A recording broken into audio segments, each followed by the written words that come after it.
थोड़ा आराम कर लूंगी तो ठीक हो जाऊंगी मैं। बिल्कुल नहीं चलेगा ऐसा, ये तो होना ही था। तुम्हें तुम्हारे बड़े भाई का मशवरा है कि जिस शख्स का किरदार और काम दोनों ही खराब हो, उसे 1 मिनट के लिए भी अपने पास ना रखो।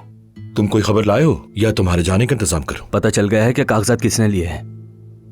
जैंक ने। एहसान नहीं चुका सकता तुम्हारा। अरे तुम कोई ना कोई रास्ता निकाल ही लोगे मास्टर शेफ। उमर, उमर, नहीं, वो ऐसे घूमने फिरने वाली लड़की बिल्कुल नहीं है।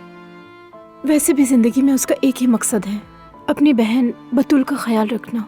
ओह, मैं तो तुम्हारा चेहरा खिलाने आया था, मगर तुम तो उदास हो गई। अब उदास होने की कोई वजह नहीं। तो मतलब ये कि तुम उमर के लिए जासूसी कर रहे हो? क्या समझते हो तुम्हें क्या मिलेगा इससे? बुरा मत बनाना मेहमत बेटा, लेकिन तुम्हें क्या लगता है वो दोनों फिर मिले होंगे?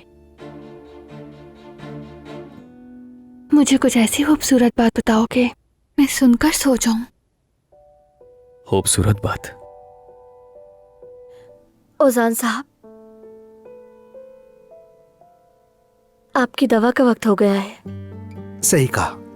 क्या मैं भी यास्मीन के घर चलूं बेटा? नहीं, मैं खुद देख लूंगा गुलशन साहब। मेरा मतलब मेरे सौतेले बाबा ज़ाहिरा जुमाना के बाबा जेल में है वो।